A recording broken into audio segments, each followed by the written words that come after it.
Hello friends, welcome to our channel. ഇന്ന് രാവിലെ തന്നെ ഒരു യാത്ര പോകുവാണേ. മുണ്ടക്കയത്തിനാണ് കേട്ടോ പോകുന്നത്. രാവിലെ ഒരു 7:45 കഴിഞ്ഞപ്പോൾ ഞങ്ങൾ വീട്ടിൽ നിന്ന് ഇറങ്ങി. എങ്ങോട്ടാ പോകുന്നതെന്ന് പതിയെ പറയാവേ. രാവിലെ ചെറിയ തൂളുമഴയൊക്കെ ഉണ്ടായിരുന്നു, പിന്നീട് അങ്ങോട്ട് പെയ്തില്ല. അതുകൊണ്ട് അന്തരീക്ഷം നന്നായി മൂടിയാണ് നിൽക്കുന്നത്. രാവിലെ ചെറിയ തൂളുമഴ പെയ്തതുകൊണ്ട് കുട്ടിക്കാനത്തൊക്കെ മഞ്ഞ് കാണാൻ പറ്റുമെന്നുള്ളൊരു പ്രതീക്ഷയിലാണ് കേട്ടോ പോകുന്നത്. ആകാശത്ത് നല്ല കാർമേഘവും ഉണ്ട്. ഞങ്ങളിപ്പോൾ ചപ്പാത്തൊക്കെ കഴിഞ്ഞ് മുന്നോട്ട് പോകുവാണ്. കട്ടപ്പനയിൽ നിന്നും ഒരു 2.5 മണിക്കൂറോളം യാത്രയുണ്ട് മുണ്ടക്കയത്തിന്. ഇത് കോട്ടയം കട്ടപ്പന റൂട്ടാണ്. മലയോര ഹൈവേയുടെ വർക്ക് നടക്കുന്നുണ്ട് എന്നൊക്കെ ന്യൂസ് കാണാറുണ്ടല്ലോ, ആ വഴിയാണ് കേട്ടോ ഇത്. കട്ടപ്പനയിൽ നിന്നും ചപ്പാത്ത് വരെ കുറേയൊക്കെ വർക്ക് നടക്കുന്നുണ്ട്.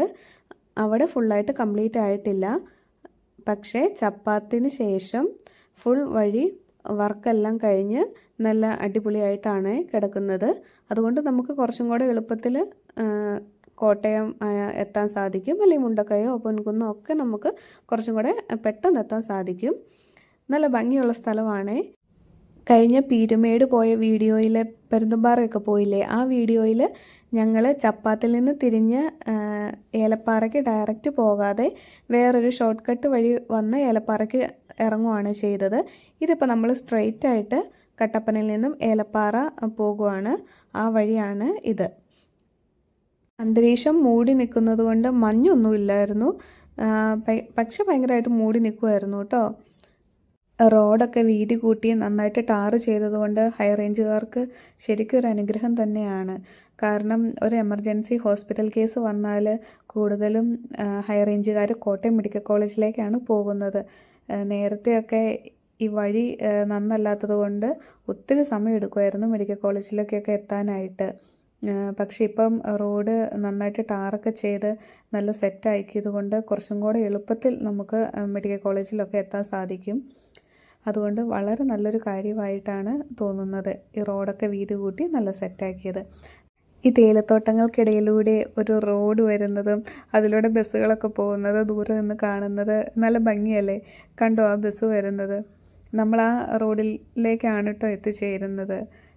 നല്ലൊരു സ്ഥലമാണ് കേട്ടോ ഇത്. പിന്നെ വേനലായതുകൊണ്ട് പച്ചപ്പൊക്കെ കുറച്ച് കുറവാണ്, കുറേയൊക്കെ കരിഞ്ഞും ഉണങ്ങിയൊക്കെയാണ് നിൽക്കുന്നത്. തേയിലയെല്ലാം നല്ല പച്ചപ്പിൽ തന്നെയാണ് കേട്ടോ നിൽക്കുന്നത്. ചപ്പാത്ത് തൊട്ട് ഏലപ്പാറ കുട്ടിക്കാനമൊക്കെ വരെ രണ്ട് സൈഡിലും ഇങ്ങനെ തേയിലയാണ്. ഈ വഴി വന്നവർക്കൊക്കെ അറിയായിരിക്കും. ഇപ്പോൾ റോഡ് ശരിയാക്കിയതിന് ശേഷം കുറച്ചും കൂടെ അധികം ടൂറിസ്റ്റുകളൊക്കെ ഈ വഴി വരുന്നുണ്ട്. ഏലപ്പാറയിലൊക്കെ നല്ല വ്യൂ പോയിൻറ്റും കാര്യങ്ങളും ഒക്കെ ഉണ്ട്. അപ്പോൾ അവിടെയൊക്കെ ഒത്തിരി ആൾക്കാർ ഇറങ്ങി നിന്ന് ഈ കാഴ്ചകളൊക്കെ കണ്ട് ആസ്വദിച്ചിട്ടാണ് പോകുന്നത്. അപ്പോൾ എന്തായാലും നമ്മൾ പോകുവാണ്. ഇപ്പം നമ്മൾ ഏലപ്പാറ ടൗണിലേക്ക് എത്താറായി. ഏലപ്പാറയിലൊക്കെ വന്നവരുണ്ടോ വീഡിയോ കാണുന്നവരിൽ ആരെങ്കിലുമൊക്കെ? ഏലപ്പാറയിൽ ഞായറാഴ്ച ദിവസമാണ് ചന്ത വരുന്നത്.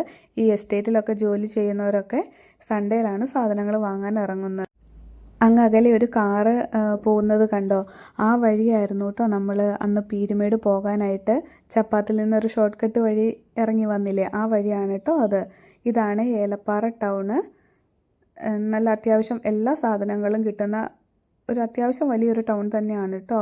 ഇവിടെ ഉണക്കമീനൊക്കെ നല്ല വിലക്കുറവാണ്. കട്ടപ്പനയേക്കാൾ നല്ല മീനും കിട്ടും, വിലക്കുറവുമാണ് ഏലപ്പാറയിൽ. ഇത് ഏലപ്പാറയിലെ പെട്രോൾ പമ്പ് തൊട്ടടുത്ത് തന്നെ ചെറിയൊരു ബസ് സ്റ്റാൻഡും ഉണ്ട് കേട്ടോ. നമ്മളൊരു 9 മണിയൊക്കെ കഴിഞ്ഞപ്പോഴേക്കും ഏലപ്പാറ പാസ് ചെയ്തു. അതുകൊണ്ടാണ് ചന്ത ദിവസമായിട്ടും ആൾക്കാരൊന്നും കാണാത്തത്. ഒരു 10 മണി 11 മണിയൊക്കെ ആകുമ്പോഴേക്കുമാണ് ഇവിടെ ആൾക്കാരെല്ലാം വരുന്നത്. ഇതാണ് ഏലപ്പാറ ബസ് സ്റ്റാൻഡ്. അപ്പോൾ നമ്മൾ ഇവിടെ നിന്ന് നേരെ കോട്ടയം റൂട്ടാണ് പോകുന്നത്, മുണ്ടക്കയത്തിനാണ് പോകുന്നത്. റൈറ്റ് സൈഡിലേക്കുള്ള റോഡ് വരുന്നത് വാഗമണ്ണ് ആണ് പോകുന്നത്. ടൗണ് കഴിഞ്ഞ് കഴിയുമ്പോഴും ഫുള്ള് തേയിലത്തോട്ടങ്ങളാണ് കേട്ടോ. നല്ല ഭംഗിയുള്ള സ്ഥലങ്ങളാണ്. ടൗണിൽ നിന്ന് കുറച്ച് മാറി 2 ക്യാരവാൻ നിർത്തിയിട്ടേക്കുന്നത് കണ്ടു കേട്ടോ. ഏതോ സിനിമയുടെയൊക്കെ ഷൂട്ടിംഗ് നടക്കുന്നുണ്ടെന്ന് തോന്നുന്നു. അത്രയ്ക്ക് ഭംഗിയുള്ളൊരു സ്ഥലമാണ് കേട്ടോ ഇതൊക്കെ. ഇവിടെയൊക്കെ ഒത്തിരി ഷൂട്ടിങ്ങുകൾ നടക്കുന്നതാണ്. വണ്ടിയിൽ നല്ല പാടുണ്ട്.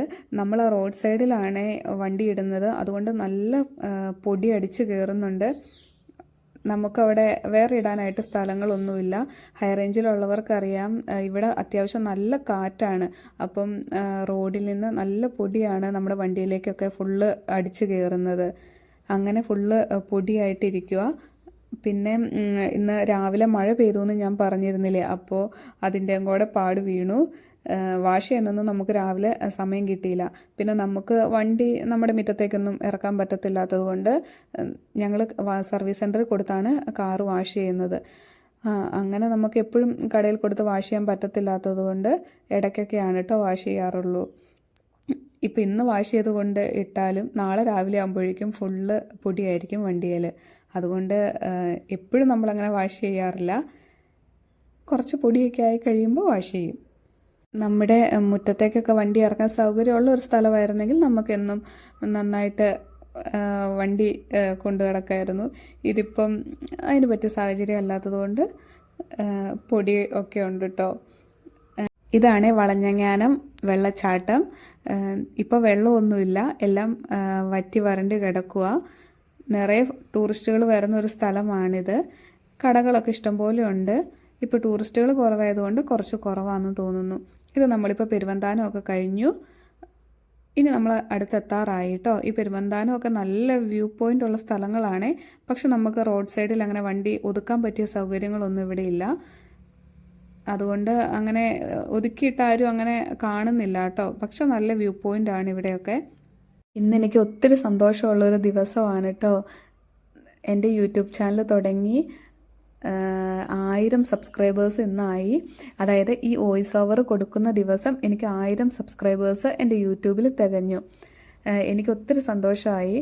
കാരണം എന്താണെന്ന് വെച്ചാൽ ഒരു പുതിയ യൂട്യൂബേഴ്സിനൊക്കെ അറിയായിരിക്കും, അവരുടെ ഏറ്റവും വലിയ ആഗ്രഹം എന്ന് പറയുന്നത്, ആദ്യത്തെ ഒരു കടമ്പ എന്ന് പറയുന്നത് ഈ 1000 സബ്സ്ക്രൈബേഴ്സ് ആണല്ലോ. അത് അച്ചീവ് ചെയ്യാനായിട്ട് എനിക്ക് സാധിച്ചു. അതിനുവേണ്ടി സപ്പോർട്ട് ചെയ്ത എല്ലാവർക്കും, എല്ലാ സബ്സ്ക്രൈബേഴ്സിനും ഒത്തിരി താങ്ക് യു. അതുപോലെ തന്നെ ദൈവത്തിനും നന്ദി പറയുന്നു. കാരണം എനിക്ക് നല്ല നല്ല വീഡിയോസ് ചെയ്യാൻ പറ്റി, എന്നെക്കൊണ്ട് പറ്റുന്ന രീതിയിൽ ചെയ്യാൻ പറ്റി എന്നാണ് എൻ്റെ വിശ്വാസം. അതുകൊണ്ട് തുടർന്നും എനിക്കിനി നല്ല നല്ല വീഡിയോസ് ചെയ്യാൻ പറ്റണം.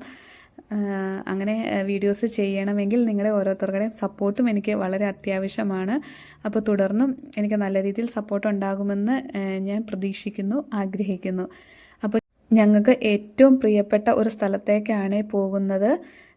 അത് എങ്ങോട്ടാ എന്നുള്ളതൊക്കെ ഞാൻ അടുത്ത വീഡിയോയിൽ പറയാം. അപ്പോൾ ഈ വീഡിയോ കണ്ടിഷ്ടമായാൽ സപ്പോർട്ട് ചെയ്യണം. ഇതിൻ്റെ ബാക്കി വിശേഷങ്ങളുമായിട്ട്, ഞങ്ങൾക്ക് ഏറ്റവും പ്രിയപ്പെട്ട ആ സ്ഥലം എവിടെയാണെന്നും എങ്ങോട്ടാണ് ഞങ്ങൾ പോകുന്നത് എന്നുള്ള കാര്യങ്ങളൊക്കെ അറിയാനായിട്ട് കാത്തിരിക്കൂ. അടുത്ത വീഡിയോയുമായി വീണ്ടും കാണാം. താങ്ക്